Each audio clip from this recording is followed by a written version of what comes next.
Hello everyone, welcome back to my channel decoding geography. इस chapter number 4 में हम volcano और अर्थक्वेक को डिस्कस करेंगे। तो वोल्केनो को पढ़ने से पहले हमें वोल्केनिज्म के बारे में पता होना चाहिए कि वोल्केनिज्म क्या है। वोल्केनिज्म ये है, एक ऐसा फिनोमिना है जो पहली बात तो एंडोजेनेटिक नेचर है। एंडोजेनेटिक होता है जो अर्थ के अंदर हो रहा हो। Endogenetic in nature which is produced due to physical and chemical changes, मतलब कुछ ना कुछ अर्थ के इंटीरियर में फिजिकल या फिर कोई केमिकल चेंजेस हुआ होगा जिसकी वजह से एंडोजेनेटिक फोर्स है, तभी अर्थ के इंटीरियर है। इसको हम वोल्केनिज्म भी कहते हैं, वोल्केनिज्म भी कहते हैं, वोल्कानिसिटी, यही सब कहते हैं कि बेसिकली फिनोमिना है जो मोल्टेन रॉक्स को सॉलिड सरफेस में कन्वर्जन के काम आता है। This is phenomena.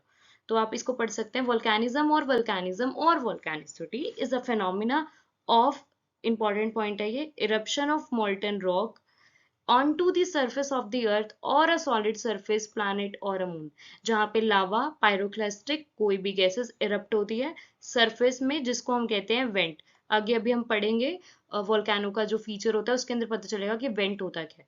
इसमें इंक्लूड होता है फेनोमिना जो रिजल्ट होता है मैग्मा विद इन क्रस्ट में होता है और मेंटल में होता है, और वोल्केनिक रॉक्स बनाता है सरफेस के ऊपर। ये भी हम पढ़ेंगे वेंट क्या होता है और वोल्केनिक रॉक्स क्या होती हैं। सबसे पहले अब समझते हैं वोल्केनो होता क्या है। बेसिकली वोल्केनो क्या है, अर्थ क्रस्ट का खुलना जो कि लावा निकालेगा, गैसेस निकालेगा, एशेज, लावा निकलेगा, मैग्मा निकलेगा, एशेज निकलेगी, स्टीम निकलेगा और बाहर की तरफ निकलेंगे क्योंकि इरप्ट हो रहा है, फट रहा है। जब वेंट की ओपनिंग होगी तो जो अर्थ का क्रस्ट है, कि अर्थ क्रस्ट में से रॉक्स निकलेंगी, वो स्ट्राटाफाइड होके निकलेंगी, मतलब डिफरेंट डिफरेंट लेयर्स बनेंगी जो कि इतनी स्ट्रांग नहीं होंगी, थोड़ी बहुत वीक होंगी। तो वोल्केनिक एक्टिविटी एक इंडोजेनेटिक प्रोसेस होती है, बाहरी प्रोसेस होता है, जिस बाहरी प्रोसेस होता है। देखा जाएगा कि डिफरेंट लैंडफॉर्म बताते हैं, जैसे प्लेट्यू है। अगर वोल्केनो ज्यादा नहीं फटा तो वो कुछ ऐसा सा बन जाएगा, टेबल टॉप लाइक स्ट्रक्चर, जिसको हम प्लेट्यू कहते हैं। बट अगर वोल्केनो फटा, एक्सप्लोसिव नेचर हुआ, तो बड़े बड़े माउंटेन्स बन जाएंगे। तो दो चीजें हैं, ये चीज आपको पता होनी चाहिए। वोल्केनो कौन सी प्रोसेस है, एंडोजेनेटिक है। जब वो फटेगा, कहाँ से फटेगा, अर्थ की क्रस्ट से फटेगा। अगर वोल्केनो में ज्यादा एक्सप्लोजन नहीं हुआ है तो वो प्लेट्यू का रूप लेगा, मतलब इस तरह का टेबल टॉप लाइक स्ट्रक्चर, ज्यादा बड़ी हाइट कम होगी इसकी। और अगर वो बहुत ज्यादा एक्सप्लोसिव नेचर में होगा तो वो माउंटेन को जन्म देगा, मतलब माउंटेन बनाएगा। तो ये है हमारा वोल्केनो का स्ट्रक्चर, कि हमारा वोल्केनो होता कैसे है। तो ये देखो एशेज निकल रहे हैं, सबसे पहले ये समझने की जरूरत है, ये जो बीच वाला एरिया, डार्क पेन की जरूरत से समझ, ये वाला, ये हमारा वेंट है, ये हमारा वेंट होता है, ठीक है। ये क्रेटर है, ये देखो, ये क्रेटर है, ये लावा बह रहा है, मैग्मा नीचे, ये एशेज है। जब भी कोई चीज फटेगी, जहां पे भी एक्सप्लोजन होगा तो एशेज तो दिखेंगी, ये रहा एशेज इस तरीके से, और ये लेयर्स ऑफ लावा ऐसे यहाँ से जा रहे हैं। ये है हमारा, अगर इसे बनाना फटाफट, अगर आपके पेपर में क्वेश्चन आता है तो आपको ये डायग्राम जरूर पता होना चाहिए कि एशेज कहाँ से है, वेंट, बेसिकली कुछ चीजें हैं, वेंट, क्रेटर, ये सब आपको पता होना चाहिए। मैग्मा और लावा में बेसिक डिफरेंस है कि अगर कोई भी एक्सप्लोजन हुआ, वेंट से हुआ, अगर अंदर है तो मैग्मा है, जैसे ही फटा बाहर आया, बाहर आते वो लावा हो गया। Once this magma came out to the earth's surface through the vent of a volcano, it is called lava. Therefore, lava is nothing but a magma on a earth's surface. Magma is used to generate molten rocks. बस यही difference है। और ये हमने भी पढ़ा है, the process by which solid, liquid, gas material escape from the earth interior to the surface of earth is called as volcanism. इनके मेजर पॉइंट क्या आप अपने नोट्स में जरूर लिखिएगा, ये आपको याद रहेगा जब आप दोबारा पढ़ेंगे। वोल्केनो का क्लासिफिकेशन 3 पार्ट्स में होता है, on the basis of eruption, eruption कितनी फ्रीक्वेंटली हो रहा है, किस मोड से हो रहा है, और जो उसका लावा उसके फीचर्स क्या है। तो एक को आप 3 पार्ट में कर सकते हो, फ्रीक्वेंसी के बेसिस पे, मोड के बेसिस पे, और लावा के फीचर्स के बेसिस पे। ठीक है, अब बात करते हैं एक्टिव वोल्केनोज के। एक्टिव वोल्केनोज वो होते हैं जो बहुत फ्रीक्वेंटली फटते रहते हैं, डॉर्मेट होते हैं रीसेंट टाइम में, बट एक बार तो फटे फटे हैं, एक्सटेंड होते हैं जो कभी नहीं फटे। एक्टिव वोल्केनो का बहुत अच्छा एग्जाम्पल है बैरन आइलैंड, ये इंपॉर्टेंट है, याद रखिएगा। अब based on mode of eruption, centre type volcano और फिस्टल। सेंटर टाइप जब इरप्शन वेंट ओपनिंग के थ्रू हो रही है और कोई कोनिकल फॉर्म कर रहा है, ठीक है, तो वो most of these volcanoes world of this time, मतलब मेजरली जो भी हमारे वोल्केनो हैं वर्ल्ड में वो सेंट्रल टाइप का है। फिस्टर टाइप में क्या होता है, जब मैग्मा फ्लो करता है उन क्रैक के बीच में और एक थिक शीट बना देता है बीच में और डोम टाइप का स्ट्रक्चर बनाता है, जैसे कि डेक्कन ट्रैप्स में, तो एक डोम टाइप का स्ट्रक्चर बना देगा, तो वो होगा फिक्स्चर टाइप का। ठीक है, इस तरीके का डोम कुछ ऐसे ही बना देगा या कुछ ऐसा। और सेंटर टाइप बताया, लावा एसिडिक होगा या बेसिक होगा। अगर लावा बेसिक होगा जब उसके अंदर बहुत ज्यादा मेटेलिक मिनरल्स होंगे, लो मेल्टिंग पॉइंट्स होगा और फ्लूइड बहुत होगा, फ्लूइडिटी होगी, लेस विस्कोस, गाढ़ा नहीं होगा, ज्यादा गाढ़ापन नहीं होगा उसमें, वो शील्ड टाइप के वोल्केनोस बनाएगा। ये भी हम आगे देखेंगे शील्ड टाइप ऑफ वोल्केनोस। अगर वोल्केनो एसिडिक है, मतलब वोल्केनो नहीं, अगर लावा एसिडिक है तो उसके अंदर सिलिका की मात्रा ज्यादा होगी, मेल्टिंग पॉइंट ज्यादा होगा, बट बेसिक है तो मेल्टिंग पॉइंट कम होगा। ठीक है, ये तो वही बात है, जो बेसिक लोग होते हैं उनको गुस्सा थोड़ा कम आता है, बट अगर कोई एसिडिक लोग हैं थोड़े से हैं तो उनको गुस्सा ज्यादा आता है। तो वही मेल्टिंग पॉइंट से आप रिलेट कर सकते हो याद करने के लिए। ये बहुत ज्यादा गाढ़ा होता है, मतलब इसको फ्लूइडिटी करने में जल्दी लिक्विड हो जाता है, जल्दी सॉलिड हो जाता है और इसको टाइम लगता है। Basically composite volcano, layer by layer बनते रहते हैं। तो ये टाइप का क्लासिफिकेशन पढ़ना आपको बहुत जरूरी है। अगर पेपर में भी आ जाए डिफरेंट टाइप ऑफ वोल्केनोस बताना है, अगर आप इस बेसिस में बताएंगे, इस तरीके से बताएंगे, तो आपको मार्क्स मिलने के चांसेस ज्यादा होते हैं। बट आपको अंदर के बारे में पता होना चाहिए कि शील्ड वोल्केनोस कौन से होते हैं और ये टाइप के वोल्केनोस कौन से होते हैं। चलिए अब आगे देखते हैं। अगर टाइप्स ऑफ वोल्केनोस की बात हो तो कुछ आप इस तरीके से भी लिख सकते हैं। शील्ड वोल्केनोस होते हैं cinder cone, composite, caldera, flood basalt provinces volcano और मिड ओशन। ये टाइप ऑफ वोल्केनोस होते हैं। ठीक है, आप ऐसे भी लिख सकते हो, वैसे भी लिख सकते हो, बस मोस्ट प्रोबेबल फीचर वैसे वाला होता है, वो ज्यादा सुंदर लगता है और मार्क्स स्केच करने में ज्यादा इजीली मिल पाते हैं मार्क्स। शील्ड वोल्केनोस देखेंगे। शील्ड वोल्केनो बेसिकली एक कोन टाइप का स्ट्रक्चर बनाता है ग्राउंड के ऊपर। इसका जेंटल स्लोप होता है। लेयर्स में क्या होता है, बहुत सारी लेयर्स होती हैं, तभी फटता रहता है, लेयर बनती रहती है, फटता रहता है, लावा मैग्मा, मैग्मा बाहर आके लावा बनता है, लेयर्स बनती रहती हैं। वेजिटेशन काफी फर्टाइल सोइल होती है तो ग्रीनरी देखने को मिलती है। लावा इसका रनी होता है और लॉन्ग डिस्ट टाइम तक ट्रेवल करता है। मतलब इससे ये बात पता चलता है इसका लावा कैसा होता है, बेसिक होता है। बेसिक होता है तो इसका जो मेल्टिंग पॉइंट होता है वो लो होता है। ठीक है, इरप्शन का स्टाइल जो है इसका बेसिकली नॉन एक्सप्लोसिव इरप्शंस होती हैं और गैसेस बहुत आराम से इससे बाहर निकल सकती हैं। यही है, फेमस में आएगा माउलुआना एंड किलेओना इन हवाई। ये आपको नोट्स में जरूर लिखना है, आपको हर का एक एक एग्जाम्पल तो पता होना चाहिए। और माउलुआओ मोना लो, ये तो बहुत ही फेमस है, ये तो काफी न्यूज में भी चलता रहता है, तो ये पता होना चाहिए। शील्ड सिंडरकॉन देख के पता चल रहा है ये थोड़ा सा ना स्मॉल टाइप का होता है। हाँ, और ये स्मॉलेस्ट टाइप ऑफ वोल्केनो है, अगर पेपर में भी आ जाए is the cinder cone is the smallest type of volcano, elimination भी आ जाए तो आराम से पता चल जाएगा कि यही सबसे छोटा है, इससे छोटा कोई नहीं होता। तो इसका जो शेप होता है वो कॉनिकल शेप होता है, थोड़ा सा स्टीप होता है, स्मॉल एंड स्टीप। उसके बाद सबसे छोटा होता है, इसमें बहुत ज्यादा फ्रेगमेंट्स होते हैं, वोल्केनिक रॉक कॉल्ड सिंडर और स्कोरिया, और लाइट वेट होते हैं, डार्क इन कलर होते हैं। इरप्शन में ये थोड़े से एक्सप्लोसिव होते हैं और गैस इनकी एयर तक पहुंच पाती है और एशेज निकलते हैं, स्टीप स्लोप होते हैं, सिंगल वेंट होता है। इंपॉर्टेंट पॉइंट, ये सिंगल वेंट होता है और जितना भी वोल्केनिक मटेरियल होता है वो एक्सपेल्ड हो जाता है। लोकेशन ज्यादातर इसको वहीं देखा जाता है, forming a large part of volcanic field करता है। लोकेशन इसकी Paricutin in Mexico and sunset crater in US. ये हमारा हो गया, ये इसका हो गया क्रेटर, ये वाला पार्ट, ये इसका वेंट, ये इसके स्लोप हो गए, ये इसकी लेयर्स होगी, ये इसकी टेफ्रा लेयर्स हो गई। कंपोजिट वोल्केनोस, इसको हम स्ट्रेटो वोल्केनोस भी कहते हैं। जो इनकी शेप होती है ये टॉल होते हैं, इनकी जो हाइट होती है वो ज्यादा होती है। ठीक है, और इसमें क्या होता है, बहुत बड़े बड़े वोल्केनोस होते हैं तो अच्छा खासा लेयर्स बनाते हैं ये डेब्रिस की और लावा की। लावा और मैग्मा में आपको डिफरेंस होप अब पता चल गया हो। कंपोजिट स्ट्रक्चर होता है इनका और बहुत जल्दी सॉलिडिफाई हो जाता है इनका लावा। उसके बाद लावा काफी विस्कस होता है, विस्कस मतलब काफी ज्यादा गाढ़ा होता है। इतना किसी और टाइप ऑफ वोल्केनो में नहीं देखने को मिलता जितना इस टाइप ऑफ वोल्केनो में दिखता है। इसका जो गैस कंटेंट होता है वो एक लंबे डिस्टेंस तक ट्रेवल करता है, क्योंकि उससे हाइट ऊपर है तो अच्छे से वो ट्रेवल कर पाता है, जो उसकी गैस निकलती है।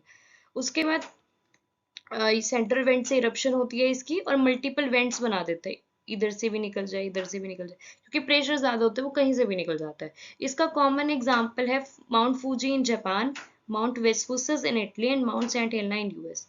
अगर हम अब इसके अंदर, अगर इस डायग्राम के अंदर देखें तो यहाँ पे देखो लेयर्स हैं, ये लेयर्स हैं इसकी, ये देखो, ये यहाँ से निकला, ये इसकी लेयर्स हैं, और यहाँ से स्टीम और ऐश निकली, यहाँ से लावा फ्लो कर रहा है, और ये वेंट है। वेंट तो पता ही चल गया होगा इतनी बार पढ़ के। ये सब होता है इसके अंदर। नोट्स बनाओगे, छोटे छोटे पॉइंट्स लिखना है जरूरी है। नोट्स का मतलब ही यही होता है कि छोटे छोटे पॉइंट्स लिखे, ताकि अगर आगे पढ़ो तो आपको इजी रहे। नेक्स्ट देखते हैं। नेक्स्ट है कैल्ड्रा। कैल्ड्रा का जो शेप होता है वो सर्कुलर और ओवल शेप होती है।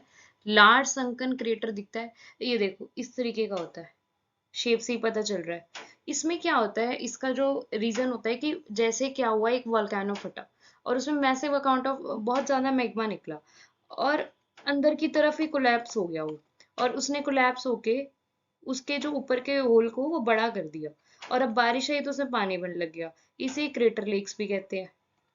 अब कमेंट सेक्शन में मुझे बताना कि भारत में कुछ ऐसा है क्रेटर लेक या लूनर लेक टाइप समथिंग, तो मुझे वो कमेंट सेक्शन में जरूर बताना। तो फॉर्मेशन इसकी मैंने बताई, वोल्केनो इरप्ट हुआ और अंदर की तरफ ही फट गया, जिससे उसका साइज बड़ा हो गया, वो स्ट्रेच हुआ और उसका डायमीटर बढ़ा, और उसके अंदर क्या हुआ, बारिश आई, पानी भरता रहा, उसके बाद अब वो नहीं फटेगा। इसके अंदर क्या होता है, छोटे छोटे वेंट्स बन जाते हैं। कैल्ड्रा एक बहुत अच्छा जियोलॉजिकल फीचर दिखाता है, जैसे लावा डोम बना रहा है, लावा फ्लो हो रहा है, हॉट स्प्रिंग्स बेसिन से बन गए। इसमें कोई ज्यादा इसका ही वो एग्जांपल याद करने की जरूरत है। Yellowstone caldera in US, Santorini caldera in Greece and Crater Lake caldera in US. ये याद करने की जरूरत है, देख के पता चल रहा है। और हाइपोथर्मल सिस्टम बना सकते हैं जहाँ पे हॉट वाटर इंटरैक्ट करता है वॉल्केनिक रॉक से, और emergence of geyser, hot spring और फ्यूमरॉल्स बनाता है। आई होप आपको पता होगा, हमने पिछली वीडियोस में इन सब के नाम को डिस्कस करा था कि गीजर्स क्या होते हैं, हॉट स्प्रिंग्स क्या होते हैं और फ्यूमरॉल्स क्या होते हैं। तो इस तरीके का क्रेटर का स्ट्रक्चर होता है। तो फ्लड बसाल्ट प्रोविंसेस वोल्केनो कौन से होते हैं? बेसिकली क्या होता है, जब बहुत मास लेवल के ऊपर वोल्केनो फटा तो बसाल्ट लावा निकला उसके अंदर से, जो बहुत लार्ज एरिया तक जा पाया। अब लार्ज एरिया तक क्यों जा पाया? क्योंकि जो उसकी विस्कोसिटी सी थी वो बहुत कम थी। विस्कोसिटी मतलब गाढ़ापन, वो इतना ज्यादा फैल पाया, मतलब वो आगे तक जा पाया। और जैसे ही वो जहाँ पे सॉलिडिफाई हुआ, वहां पे क्या हुआ, लेयर्स बनी और वहां पे लॉन्ग लॉन्ग क्रैक्स आने लग गए, जिसको हम फिस्टर्स कहते हैं। अब बसाल्टिक लावा था, लो इन विस्कोसिटी थी, बट ये याद करना आपको बहुत जरूरी है, rich in iron and magnesium. ठीक है, वही उसने वही करा, हॉरिजॉन्टल थिक लेयर्स बनाई, अच्छे से ट्रांसपोर्ट हो पाया। फ्लड की तरह लावा बहा, जैसे फ्लड होता है, एक जगह पानी रुका एकदम से बहाता है, चलता पानी होता है, बहुत ज्यादा एक्यूमुलेशन होती है, वॉल्यूम होता है पानी में। ऐसे ही जो उसकी लावा था वो काफी एक्यूमुलेट हुआ, भारी सा था, इकट्ठा हुआ एक जगह पे। ठीक है, उसके बाद मल्टीपल इरप्शंस होती गई, बहुत ओवर लॉन्ग पीरियड में देखा। तो इसका एग्जांपल है इसकी। हाँ, एक और बात, जो इसके अंदर गैसेस थी, CO2, सल्फर, वो इन्वायरमेंटल इम्पैक्ट करा उसने कहीं ना कहीं, तो इसके फटने से इन्वायरमेंटल इम्पैक्ट पड़ता है, क्योंकि CO2, सल्फर जैसी गैसेस निकलती हैं। एग्जाम्पल में अगर हम देखें तो Deccan traps in India important है, Columbia river basalt in US and Siberian traps in Russia. ये एग्जाम्पल्स आपको अच्छे से हर हर के याद होने चाहिए। पर्शियन रिजेस में क्या होता है, माउंटेन रेंजेस हुई, टेक्टोनिक प्लेट्स एक दूसरे से मूव अपार्ट हुए, और उन्होंने एक शील्ड टाइप का शेप का प्रोफाइल बनाया, जो कि एक बेसाल्टिक लावा था। लावा की टाइप जरूर पता होनी चाहिए कि लावा एसिडिक है या बसाल्टिक है, ये आपको जरूर पता होना चाहिए। तो उसने थिक टाइप ऑफ निकाला, जिसके कारण क्या हुआ, एक पिलो लाइक का स्ट्रक्चर, इस तरीके का स्ट्रक्चर फॉर्म होता रहा। ठीक है, उसे हमने मिड ओशियन एक रिज बता दिया, रिजेस बनती गई। इसका बहुत अच्छा है, और यहाँ पे अच्छा सा हाइड्रोथर्मल सिस्टम भी बिल्ड हुआ, तो ये भी याद रखना। एग्जाम्पल इसका बहुत अच्छा ही है, सबको ही पता है, mid ocean ridge and east Pacific rice.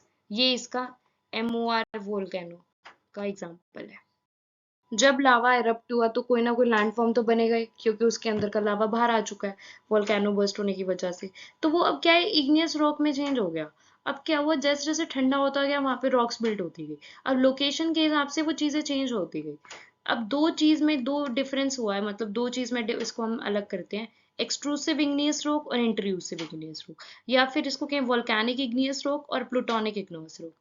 Cooling of rock occur on the surface of earth is means volcanic है। अगर अर्थ की सरफेस पे ही वो रॉक कूल हो गई तो वो हो गया वोल्केनिक इग्नियस रॉक, जैसे कि बसाल्ट, एंडीसाइट एक्सेट्रा।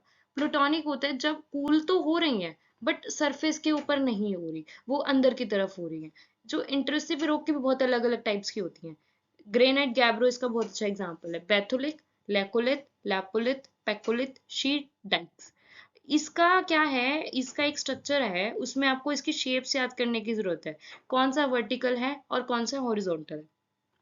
जब बहुत लार्ज बॉडी मैग्नेटिक मटेरियल ठंडा होता है एक डोम टाइप ऑफ स्ट्रक्चर में, ग्रेनाइट बॉडीज बनाता है, तो बेसिकली कहीं ना कहीं डेनोडेशन प्रोसेस लगता होगा। डेनोडेशन प्रोसेस आपको पता ही क्या होती है, तो वो एक बैथोलिथ टाइप का स्ट्रक्चर बनाता है। लैकोटिप क्या होती है, large dome shape intrusive body with level base pipe like conduct, Karnataka plateau. Lopolith saucer type की शेप होती है इसकी। पैथोलिथ बेनेथ तक जाता है, अंदर तक। ठीक है, शीट और सिल्स इस तरीके से। ठीक है, dikes when the lava come out, fixtures, fissures आपको पता ही है, फिस्टर से जब लावा बाहर निकला परपेंडिकुलर, उस टाइप के स्ट्रक्चर को हम डाइक्स कहते हैं, महाराष्ट्र रीजन। इसके एग्जांपल्स भी आपको याद होने चाहिए, बेसिकली इंडिया के तो आपको अच्छे से याद ही होने चाहिए। इसका डायग्राम देखते हैं। तो ये टाइप ऑफ डायग्राम था। जैसे कि अब आप देखो, स्टॉक है, सीधा जा रहा है ऊपर की तरफ, सेल बाहर, sheet type of structure, dykes vertically horizontally, laccolith, ये देखो बैथोलिक डॉम टाइप का स्ट्रक्चर, यही सभी में पढ़ के आए हैं। यही आपको अगर पेपर में भी आए तो आप फटाफट एक डायग्राम बना के इस तरीके से ऐसे ऐसे का स्ट्रक्चर बता सकते हो। इससे क्या होगा, सामने वाले को लगेगा इसको आता है, तो वो इतना अच्छे से आपको मार्क्स अच्छे दे पाएगा। तो उससे पहले अभी हमारा वोल्केनो खत्म हो चुका है, अब हम पढ़ेंगे अर्थक्वेक। अर्थक्वेक होता क्या है, वोल्केनो वाला पार्ट हमारा खत्म हो चुका है। It's time to read about earthquake. अब पढ़ते हैं अर्थक्वेक क्या होता है। अर्थक्वेक क्या है, जब अर्थ शेक होती है, ये नेचुरली होता है, एनर्जी रिलीज होती है, वेव्स बनती हैं और हर डायरेक्शन में जाती है, और इसके परिणाम से इस टाइप के क्रैक्स बन जाते हैं सरफेस के ऊपर। हाइपोसेंटर फोकस जहां पे अर्थक्वेक आया उसके ऊपर बनेगा एपिसेंटर, फोल्ड्स इस तरीके के फोल्ड क्रिएट करेगा, ये हमारा अर्थ का सरफेस है। समझ आया। These vibration called seismic wave, इनको इसको कहते हैं सिस्मिक वेव्स। ये अर्थ से डिटेक्ट होती हैं, जिसको हम कहते हैं सिस्मोग्राफ्स। जो स्पॉट होता है जहां से अर्थक्वेक शुरू होता है उसको कहते हैं हम हाइपोसेंटर, ये रहा हमारी हाइपोसेंटर, यहीं से हमारा अर्थक्वेक शुरू होगा। और जो पॉइंट होता है जहां पे इसके ऊपर वाला पॉइंट जस्ट, हम उसको कहते हैं एपिसेंटर। डिफरेंस समझ आया, हाइपोसेंटर और एपिसेंटर। एपिसेंटर ऊपर वाला पॉइंट होता है और हाइपोसेंटर फोकस होता है जहां से अर्थक्वेक स्टार्ट हुआ। ठीक है, पिछले लेक्चर में भी हमने एक्सटेंशन, कॉम्प्रेंशन, ट्रांसफॉर्म पढ़ा था, कन्वर्जेंट, डाइवर्जेंट और ट्रांसफर, यही वो सब है। तो क्यों होता है अर्थक्वेक, अर्थक्वेक क्यों आता है, किस लिए आता है, तो जो एनर्जी रिलीज होती है अर्थक्वेक में, उसे फॉल्ट के साथ रिलीज होती है अर्थ क्रस्ट के ऊपर। Rock on the either side of the fold tends to move in different direction. जो भी रॉक होता है वो किसी ना किसी डायरेक्शन में मूव करता है, बट इनिशियली वो आसपास होते हैं, बट जैसे होता है तो इधर उधर मूव करते हैं। उनके मूवमेंट होना जरूरी है, उनके मूवमेंट से ही अर्थक्वेक आता है। जैसे एनर्जी रिलीज हुई उसने अर्थक्वेक बनाया। तो movement of the plates, movement of the this structure, दो रॉक्स हुई, उसको हम कहते हैं। जैसे अगर हम इस एक्सटेंशन में देखें, एक्सटेंशन में क्या हो रहा है, ये इधर को जा रहा है, इधर को जा रहा है, इस जगह पे आया होगा अर्थक्वेक, ये हमारा होगा हाइपोसेंटर, और ये इसके ऊपर हमारा होगा एपीसेंटर, ये भी हमने पढ़ा। कॉम्प्रेशन हो रहा है, अब thrown block, down throw block, ये बना दिया, यहाँ पे आने के चांसेस है, या तो क्या है इधर आने के चांसेस है। ट्रांसफॉर्म हो रहा है, स्ट्राइक स्लिप हो रहा है, ये मैंने बताया था, इधर क्यों, ये पॉइंट हो सकता है, ये पॉइंट हो सकता है, यही होता है हमारा एपिसेंटर, ये हो जाएगा एपिसेंटर, ये हो जाएगा हाइपोसेंटर, यहाँ बन गए हमारे फॉल्ट्स। समझ आया, ये सब है कि क्यों आया अर्थक्वेक, बेसिकली एनर्जी के लिए आया जब कोई मूवमेंट हुई। टाइप्स ऑफ अर्थक्वेक, कितने टाइप के अर्थक्वेक है वो पढ़ते हैं। सबसे पहला टाइप है tectonic earthquake. Tectonic earthquake, tectonic plates आपको पता है, हम लिथोस्फेरिक प्लेट्स और टेक्टोनिक प्लेट्स एक ही चीज होती है। क्या होता है, कॉन्स्टेंटली ये शिफ्ट करती रहती है, एक जगह से दूसरी जगह मूव करती रहती है, और उस मूवमेंट की वजह से अर्थ क्रस्ट के ऊपर स्ट्रेस पड़ता है, मतलब थोड़ा बहुत प्रेशर पड़ता है, दबाव पड़ता है, जिसके कारण हमारे फॉल्ट्स बनते हैं। और अर्थक्वेक भी कब आता है, जब किसी ना किसी चीज के अंदर मूवमेंट हो, हाइपोसेंटर बनाता है, एनर्जी रिलीज होती है प्लेट्स की वजह से, हर डायरेक्शन में जाती है, हर डायरेक्शन में जाने की वजह से अर्थक्वेक वेव्स आते हैं। ये होता है tectonic earthquake. Basically lithospheric plate की मूवमेंट की वजह से, हर जगह सेम ही चीज है, बट टेक्टोनिक अर्थक्वेक मतलब लिथोस्फेरिक की वजह से आ रहा है। आपको यही तो पता है कि अर्थ हमारी बहुत सारी लेयर से बना है, बहुत ज्यादा क्रस्ट है जो अर्थ का बहुत ज्यादा सॉलिड है, हॉट है ज्यादा, मेंटल जो है वो सॉलिड है, और जो उसका आउटर कोर वाला एरिया है वो थोड़ा सा लिक्विड फॉर्म में, और जो इनर कोर है वो सॉलिड है। तो ऐसे ऐसे प्लेट्स मूव करती रहती हैं, स्ट्रेस रिलीज करती हैं, जिसके कारण ये होता है। ये हमने बहुत इंपॉर्टेंट एग्जांपल है ring of fire, Pacific ocean, यहाँ पे सबसे ज्यादा अर्थक्वेक आने के देखने को मिलते हैं। ये हमारा मिड अटलांटिक रिज होगी, ये ईस्ट पैसिफिक, ये आप सबको पता होना चाहिए, ये रहा हमारा भारत। ठीक है, ये सब पता होना चाहिए। नेक्स्ट देखते हैं। वोल्केनिक अर्थक्वेक कहाँ पे आते हैं? जहां पे आसपास कहीं ना कहीं एक्टिव वोल्केनोज होने के चांसेस होते हैं। जहां पे एक्टिव वोल्केनो होगा वहां पे इस टाइप का अर्थक्वेक देखने को मिलेगा। क्योंकि क्या होगा, अंदर वोल्केनो इंट्रूसिव एक्टिविटी अंदर से हुई, एकदम से हुआ, और सारी जगह उसने वाइब्रेशन क्रिएट करी, सारी जगह उसने नीचे की तरफ स्ट्रेस क्रिएट करा, वहीं पे हाइपोसेंटर बना, वहीं पे एपिसेंटर बना, फॉल्ट बने और अर्थक्वेक आ गया। तो वोल्केनिक अर्थक्वेक टेक्टोनिक अर्थक्वेक से डिफरेंट है, उसमें बस ये डिफरेंट है कि एक्टिव वोल्केनो की वजह से कहीं ना कहीं अर्थक्वेक आया है, बाकी सब चीजें ठीक है। इसमें क्या होता है, जो रॉक होते हैं वो कहीं ना कहीं, मैग्मा जो होता है वो एब्सेंस होता है, ठीक है, वाइब्रेट होता है। It is important to note that volcanic tectonic earthquake do not necessarily indicate an immediate volcanic eruption as they happen at any time। किसी भी टाइम हो सकता है, कोई इसका कारण नहीं है, किसी भी टाइम हो सकता है। ठीक है, ये हमारा डायग्राम है, ये जरा देख लेना। यहाँ वोल्केनो कोलैप्स हुआ, यहाँ पे वेव गई ऐसे ऐसे ऐसे, यहाँ पे होगी कोई कॉन्टिनेंटल प्लेट, ओशियनिक से गई कॉन्टिनेंटल कॉन्टिनेंट, यहीं पे फॉल्ट्स बने, यहीं पे स्ट्रेस बना, और यहीं पे इसने वोल्केनिक अर्थक्वेक को जन्म दिया। ह्यूमन ऐसा कुछ भी नहीं है जिसमें ह्यूमन का कोई रोल ना हो। ह्यूमन हर जगह अपनी प्रेजेंस दिखाता है, चाहे वो मार्स हो, चाहे वो कुछ भी नेचुरल डिजास्टर हो, उसमें ह्यूमन का काफी ज्यादा रोल रहता है। तो ह्यूमन कैसे अर्थक्वेक ला सकता है? एंथ्रोपोजेनिक एक्टिविटीज की वजह से। जहां भी, जिस भी एरिया में इंटेंस माइनिंग देखने को दिखती है, इंटेंस माइनिंग होती है, वहां पे क्या होता है, उस माइन में कहीं ना कहीं ट्रैमर्स क्रिएट होते हैं, दरारें पड़ती हैं, जिसके कारण कोलैप्स अर्थक्वेक, उस चीज को हम कोलैप्स अर्थक्वेक कहते हैं। अगर ग्राउंड शेकिंग हुई, एक्सप्लोजन हुआ केमिकल या न्यूक्लियर डिवाइसेस का, उन ट्रैमर्स को हम कहते हैं एक्सप्लोजन अर्थक्वेक, क्योंकि केमिकल और न्यूक्लियर डिवाइसेस जहाँ पे, वहां पे एक्सप्लोजन होने के चांसेस होते हैं, तो उनको हम कहते हैं explosion earthquake. The earthquake that occurs in the large reservoirs, उसको कहते हैं इंड्यूस अर्थक्वेक। बहुत ज्यादा उसमें हुआ, बहुत ज्यादा रिजर्वायर में हुआ, तो उसको कहेंगे इंड्यूस अर्थक्वेक। जैसे हम बहुत ज्यादा ऑयल की माइनिंग कर ले, या न्यूक्लियर रेयर अर्थ मटेरियल को करने के लिए कर ले, तो फिर इससे क्या होता है, हमारे चांसेस बढ़ जाते हैं उसके अर्थक्वेक के। तो this type of earthquake are cause human induced, anthropogenic activities की वजह से अगर कोई अर्थक्वेक हुआ है तो उसे हम कहेंगे ह्यूमन। इसको हम ये भी कह सकते हैं एंथ्रोपोजेनिक वाला, एक ही बात है। ये सब चीजें आपको लिखनी जरूरी है, जो मैंने हाईलाइट करी है वो अपने नोट्स में लिख लीजिएगा। Equation of earthquake, basically earthquake किसी भी लोकेशन पे हो सकते हैं, किसी भी टाइम पे हो जाते हैं, बट क्या होता है, हम कैसे बताते हैं कि ये अर्थक्वेक इस टाइप का हो सकता है? उसका धीरे धीरे हम उसका ना पैटर्न देखते हैं, हम उसको ऑब्जर्व करते हैं वो किस टाइप का है। जैसे the circum Pacific seismic belt, जो पैसिफिक एरिया वाली बेल्ट है, हम उसको कहते हैं ring of fire. Pacific ocean बहुत ज्यादा रिस्पॉन्सिबल होते हैं, अप्रोक्सीमेटली 80% जितने भी बड़े बड़े अर्थक्वेक आए हैं ना, वो इस पैसिफिक ओशन के वहां से आए हैं, जो जिसको हम कहते हैं the circum Pacific seismic belt. ये प्लेट क्या होती है, ये बाउंड्री बनाती है, ये होती है टेक्टोनिक प्लेट्स की बाउंड्री में। और वहां पे क्या होता है, एक प्लेट ओशियनिक क्रस्ट होती है जो कि अंदर की तरफ जाती है, जिसको हम बहुत प्यार से कह देते हैं सबडक्ट हुई है प्लेट। सबडक्शन आपको मैंने पिछली क्लास में बहुत अच्छे से बताया था, पिछले लेक्चर में। अगर आपने नहीं पता तो वो वाली वीडियो भी देख सकते हो। अर्थक्वेक क्या है, उस सबडक्शन डोन में जैसे ही वो प्लेट स्लिप हुई अंदर की तरफ, वहां पे रप्चर्स हुए तो वाइब्रेशन हुई, जिससे अर्थक्वेक आया। तो हम इस टाइप ऑफ पैटर्न से ऑब्जर्व करते हैं कि इस टाइप का अर्थक्वेक होगा या फिर यहीं से आया होगा। अगला है द एल्पाइड अर्थक्वेक बेल्ट, जिसको हम कहते हैं मिड कॉन्टिनेंटल बेल्ट। ये बेल्ट जावा से लेकर सुमात्रा तक स्ट्रेच हो रखी है, हिमालय तक, मेडिटेरियन तक एक्सटेंड, और अटलांटिक तक गई हुई है। इस बेल्ट में 17% है। सबसे ज्यादा देखा जाए तो मैंने बताया था पैसिफिक ओशन में आते हैं, किसकी वजह से? सर्कम पैसिफिक सिस्मिक बेल्ट, जिसको हम कहते हैं रिंग ऑफ फायर। ठीक है, 17% आते हैं इसकी वजह से। ये ज्यादा डिस्ट्रक्टिव होती है, ये ज्यादा डिस्ट्रक्टिव है। ठीक है, थर्ड वाला है मिड एटलांटिक रिज। इसमें क्या होता है, सबमर्जेंस हो जाती है। ये रिज बहुत ज्यादा डाइवर्जेंट प्लेट बाउंड्री वाले फॉर्मूला पे खेलती है। इसमें क्या होता है, mid Atlantic ridge deep under water होती है, ह्यूमन सेटलमेंट का कोई रोल नहीं है।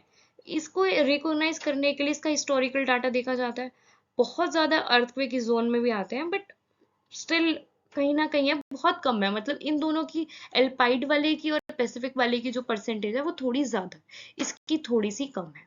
ठीक है, मेजरमेंट ऑफ अर्थक्वेक। कैसे पता चलेगा कि अर्थक्वेक है? हम अर्थ, जैसे हम कहते हैं ना कि 5.6 का अर्थक्वेक आया है, या 6.8 का आया है, या 9.8 रिक्टर स्केल का आया है, तो क्या मेजर होता है उस अर्थक्वेक को? क्या पैरामीटर है कि हम इस बेसिस पे कह सकते हैं कि इतना आया होगा? किस डिवाइस से पता चलता है?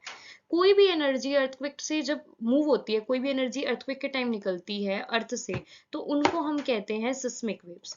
ठीक है, और इस साइंटिस्ट क्या करते हैं, सिस्मिक वेव को एक इंस्ट्रूमेंट के ऊपर कैलकुलेट करते हैं, मेजर करते हैं, उसको हम कहते हैं सिस्मोमीटर। इस तरीके से बनता है ये, इस तरीके से। इससे पता चलता है कितने मैग्नीट्यूड का है। अब क्या होता है, जो मैग्नीट्यूड स्केल होता है उसके हम कहते हैं रिचर स्केल। जो इंटेंसिटी स्केल है उसका नाम मर्सली के नाम पे लिखा गया था। आई होप मैं सही प्रोनाउंस कर रही हूँ, वैसे मर्सली ही बोलते हैं। तो इंटेंसिटी स्केल ये बताता है कि कितना डैमेज हुआ, और इसकी जो होती है 1.12 होते हैं। जैसे अगर 9.4 या 9.5 तक का आ जाए तो बहुत ज्यादा डिस्ट्रक्टिव हो जाता है अर्थक्वेक। और अभी जैसे सीरिया और टर्की में हमने देखा था कितनी मेजर डिस्ट्रक्शन की थी, अफगानिस्तान में देखा था कितनी मेजर डिस्ट्रक्शन करी थी। वो एग्जाम्पल भी आप इसके अंदर कोट कर सकते हो। तो इस तरीके से हम अर्थक्वेक कितने मैग्नीट्यूड का आया वो बता सकते हैं सिस्मोमीटर से। Seismic waves or earthquake waves. Seismic waves are the waves of energy that caused by the earthquake or an explosion. ठीक है, they are the energy that travels through the earth and is recorded on seismograph. अभी हम ये सब पढ़ कर आए हैं। बेसिकली earthquake waves होती हैं, वो दो तरह की होती हैं, या तो waves body waves होंगी, या वो waves surface waves होंगी। Body waves are waves that are generated due to release of energy at the focus, important point, and moves in all direction and travelling through the body of the earth.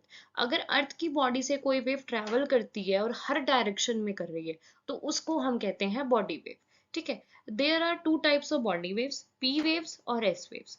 P waves होती हैं वो बहुत ज्यादा move करती हैं, मतलब तेजी से, मतलब इनकी जो फैलने की जो गति होती है वो बहुत ज्यादा होती है, और सबसे पहले ये सरफेस पे पहुंच जाती है। पी वेव्स आर तेज वेव्स। पी ये बहुत तेज है वैसे। ठीक है, पी वेव्स बहुत तेज पहुंच जाती है और इनको हम प्राइमरी वेव्स ही कहते हैं। जो पी वेव्स होती हैं वो साउंड वेव्स की तरह होती हैं, but S waves are not sound waves. मैं साउंड वेव की ही बात कर रही हूँ, इसमें कंफ्यूज मत होना। दे travel through the gas, liquid, solid. इतनी तेज पहुंच रही है, इसमें कोई फर्क ही नहीं है कि सॉलिड से जा रही है, या लिक्विड से जा रही है, या गैस से जा रही है, ये किसी से भी चली जाएगी। ठीक है, एस वेव्स क्या होती हैं, ये थोड़ी सी स्लो होती हैं, एस से सेकेंडरी, एस से स्लो, ये थोड़ी सी स्लो होती हैं, और ये सिर्फ और सिर्फ सॉलिड से जाती हैं। देखो कितना सही तरीका है इसको याद करने का। एस, एस वेव्स एस से, सेकेंडरी, सॉलिड और स्लो। आपको तो कंफ्यूज होने की जरूरत ही नहीं है, इसमें तो आप कभी अटकोगे ही नहीं। ठीक है, जो बॉडी वेव्स होती हैं ना, वो सरफेस से इंटरेक्ट करती हैं, इसलिए उनको surface, the body waves interact with the surface of rock, और एक न्यू सेट ऑफ वेव्स निकालती हैं जिसको हम सरफेस वेव कहते हैं। द सरफेस वेव्स होती हैं वो सिस्मोग्राफ पे बताती हैं, कि सरफेस वेव से हमें पता चलता है ये बहुत ज्यादा डिस्ट्रक्टिव होती हैं, और इनका डिस्ट्रक्शन इतना ज्यादा होता है कि ये डिस्प्लेसमेंट करा देती हैं एक रॉक की, मतलब डिस्ट्रक्टिव है और डिस्प्लेसमेंट काफी होती है इससे। ठीक है, अगला क्या है जो फीचर है सिस्मिक वेव का, वो बहुत इंपॉर्टेंट है। It has help scientist to understand the structure of interior of earth. Interior भी ये बता देता है साइंटिस्ट को सिस्मिक वेव से कि कैसा रहा होगा। तो ये इतनी ज्यादा इंपॉर्टेंट है, इसको स्टडी करना। तो ये इंपॉर्टेंट पॉइंट्स है, आपको पता होने चाहिए। पी वेव्स थी, बिल्कुल सीधी गई, कोई डिस्ट्रप्टिव ही नहीं था। एस वेव थी ऐसे ऐसे ऐसे, क्योंकि क्या है, ये स्लो है मीडियम इसका। ठीक है, ऐसे ऐसे ऐसे ऐसे ऐसे गई। आर वेव्स भी ऐसे गई, इसके ऊपर बेसिकली लोड पड़ा। एल वेव्स और आर वेव्स, ये पार्ट ऑफ सिलेबस है बट इतना इंपॉर्टेंट नहीं है। बट सबसे ज्यादा पी वेव्स और एस वेव्स के बारे में ही पूछा जाता है। और ये अगर कभी भी आप पेपर में बनाओ तो एनसीईआरटी वाला डायग्राम मैं अगले में मेंशन करूंगी, वो जरूर बनाना। उसमें क्या ऐसे से बनेगा वो, ये हमारी अर्थ है, ये हमारा कोर, ये एस वेव तो ऐसे चली जाएंगी क्योंकि वो सॉलिड से ट्रेवल करती है। But P waves solid liquid सीधा जाएंगी वो, क्योंकि हमारे कोर में क्या है, लिक्विड का कंटेंट भी है, तो वो सीधा जाएंगे, बट एस वेव यहाँ से डाइवर्ट हो जाएंगे। ये होता है पी का शेडो जोन। ये आप एनसीईआरटी में से जरूर करिएगा, बाकी मैं साफ फोटो भी जरूर डालूंगी ताकि आपको क्लियरली समझ आए। हमेशा ये वाला डायग्राम जरूर ना हो, अगर पी वेव्स एस वेव्स आए तो ये बना दो या फिर ये बना दो। अर्थ, कोर, एस वेव्स आएंगी डिस्पर्स हो जाएंगी, बट पी वेव्स सीधा सीधा जाएंगी। होंगी वो भी ऐसे, बट उसको फर्क नहीं है कि सॉलिड आ रहा है, लिक्विड आ रहा है, गैस आ रहा है, वो अपना करेंगी। ठीक है। बेसिकली इंडिया में ना 7-8 का ही मैग्नीट्यूड ज्यादा देखा जाता है, और हिमालय वाली बेल्ट पे ज्यादा अर्थक्वेक देखा जाता है। In India earthquake are primarily caused by the collision of Indian plate and Eurasian plate. ये तो एटलीस्ट हर बच्चे को बेसिक बात याद होनी चाहिए, कोई भी पूछे कि जो इंडिया की प्लेट्स हैं वो किससे बनती हैं, अर्थ से। इंडियन प्लेट और ड्यूरेशन प्लेट जब कनेक्ट करती हैं, सॉरी, सब कोलाइड करती हैं, कोलिजन होता है, तब जाके हमारा अर्थक्वेक बनता है। ये जरूर आपको पता होना चाहिए। ठीक है। तो और जो कॉलिजन क्या रिजल्ट करा है, हिमालयस का, ये हमारा सिस्मिक जोन है। About 59% of land area of India is liable to seismic hazard damage. तीन चीजों में बटा, चार चीजों में बटा हुआ है, जोन 5, जोन 4, जोन 3 और जोन 2। जोन 2 है, उसमें रिस्क कम है, ये वाला एरिया। जोन 3 है, मॉडरेट है रिस्क। जोन 4 है, हाई रिस्क है। और जोन 5 है, उसमें बहुत ज्यादा चांसेस है। नॉर्थ ईस्ट वाला एरिया हमारा जोन 5 में आता है, वो कुछ ये वाला है। और ये वाला एरिया कौन सा है, हिमालय बेल्ट वाला। समझ रहे हो, ये बहुत ज्यादा इंपॉर्टेंट आपको पता होना चाहिए। अब आप ये बताना आप कहाँ से ये वीडियो देख रहे हो और आप कौन से जोन से हो, कमेंट डाउन बिलो। और एक और बात, अगर आपने मेरी वीडियो यहाँ तक देख ली है तो थैंक यू फॉर दिस, और hit the like button, share, और जरूर मेरे चैनल को सब्सक्राइब करें। और इन सबके नोट्स मैं टेलीग्राम पे जरूर डालूंगी ताकि आपको पढ़ने में आसानी रहे। मैं शॉर्ट नोट्स बनाए हुए हैं मैंने, अगर आपको नहीं अच्छा लग रहा क्लास देखते हुए नोट्स बनाना, तो मैं अपने नोट्स डालूंगी, आप वहां से भी कर सकते हैं। और ये जरूर बताइएगा आप कौन से जोन से हो, ताकि मुझे पता चले मेरी वीडियो कहाँ तक जा चुकी है। इंडिया में आया था अर्थक्वेक। अब देखते हैं अर्थक्वेक कैसे कैसे इम्पैक्ट है। इंडियन ओशियन में आया था पहली बार दिसंबर 2004 में, 9.1 से 9 थे। इसका जो एपिसेंटर था वो वेस्टर्न कोर्स इंडोनेशिया के वहां से था। कश्मीर में आया था 7.6, बिहार में, गुजरात में, कांगड़ा में, लातूर में। नेपाल में जब 2015 में अर्थक्वेक आया हुआ था तो 7.8 का हुआ था, और उसने बहुत ज्यादा इम्पैक्ट दिया था, और उसके कारण कहीं ना कहीं नॉर्थ इंडिया में भी अर्थक्वेक का इम्पैक्ट देखा जाता था। इम्फाल में जब 2016 में अर्थक्वेक आया हुआ था, तो जो हमारा मणिपुर वाला एरिया है उसमें काफी ज्यादा हमने डैमेज देखा गया, काफी डिस्ट्रक्टिव था। 6.7 का था, बट स्टिल डिस्ट्रक्शन तो हुई थी। उत्तराखंड ये तो रिसेंट है, 2017 में आया था 6.7 का। तो उत्तराखंड में भी जो इसने तबाही मचाई थी उससे तो हम सब वाकिफ है। तो ये वाले एग्जाम्पल अगर अर्थक्वेक का क्वेश्चन आया तो आप जरूर डालिएगा। Basically earthquake preparedness in India, मतलब भारत कितना प्रिपेयर है। भारत क्या करता है, पब्लिक मेजर करता है, पब्लिक अवेयर करता है, उनको बताता है कि अर्थक्वेक आए तो आपको कैसे भागना है, कैसे सेफ्टी करनी है।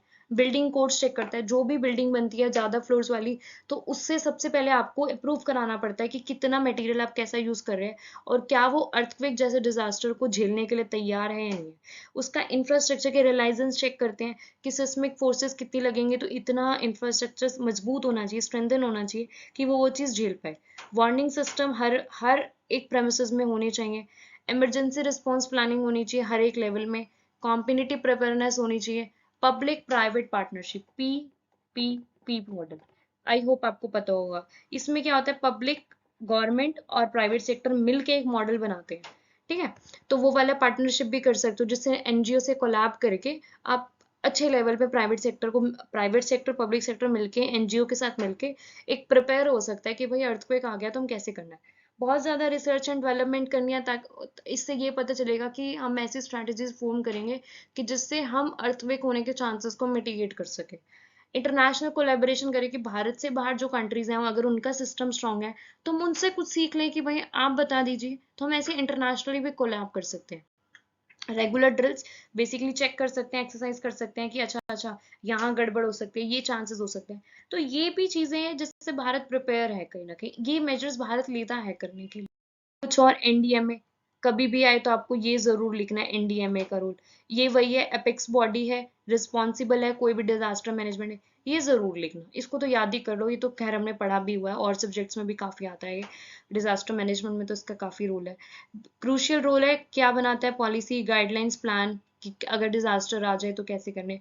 एनडीएमए पूरा का पूरा स्टेक होल्डर है एक स्ट्रैटेजिक बताता है, स्ट्रैटेजीज बनाता है कि कैसे गाइडेंस करनी है नेशनल लेवल पे, इंटरनेशनल लेवल में अपने डिजास्टर को। ये बताता है कि कैसे कैसे कर सकते हैं। बिल्डिंग कोड रेगुलेशन हमने पढ़ा है अभी, अर्थ रेजिस्टेंट बिल्डिंग होनी चाहिए। इंजीनियर्स और आर्किटेक्ट को ऐसी पढ़ाई भी पढ़ानी चाहिए कि उनको पता हो कि उनको कैसे बनाना है। ये नहीं कि कोई भी चीप प्रोडक्ट लगा दिया just to make effort, just to make profit for a short run, ऐसा नहीं करना। तो उनको ये बताना है कि बिल्डिंग का डिजाइन इस स्ट्रक्चर में होना चाहिए कि सिस्मिक वेव्स को भी वो झेल सके। अर्थक्वेक वार्निंग सिस्टम होने चाहिए, अभी हमने बात करी थी इस बारे में। Capacity building and training programs, हर इंडियन गवर्नमेंट ना बहुत सारी ऐसी ऑर्गेनाइजेशन चलाती हैं, छोटी छोटी एनजीओज में जाके कोलैब करती हैं, जहाँ पे वो ट्रेनिंग देती हैं कि अगर आपके पास ऐसा अर्थक्वेक आ रहा है, क्योंकि डिजास्टर के लिए कोई भी तैयार नहीं होता, बट मेंटली आपको पता होना चाहिए कि उसको मिटिगेशन करने के लिए, अपना बचाव करने के आपको क्या है, फर्स्ट एड क्या कर सकते हैं, इवेक्यूएट कैसे कर सकते हैं, क्या क्या सेफ्टी मेजर ले सकते हैं, जिससे आपको जो डैमेज के चांसेस हैं वो थोड़े से कम हो जाए। तो रिसेंटली जैसे बाढ़ आई है, तो वो कैसे आप उस चीज को कम कर सकते हैं। तो ये ट्रेनिंग प्रोग्राम भारत सरकार, एनडीएमए, बहुत सारी एनजीओ चलाती रहती हैं just to mitigate risk. So thank you for watching my video. So hit a like button, share with your friends, क्योंकि ज्ञान बांटने से ही बढ़ता है। And please subscribe to my channel. Thank you.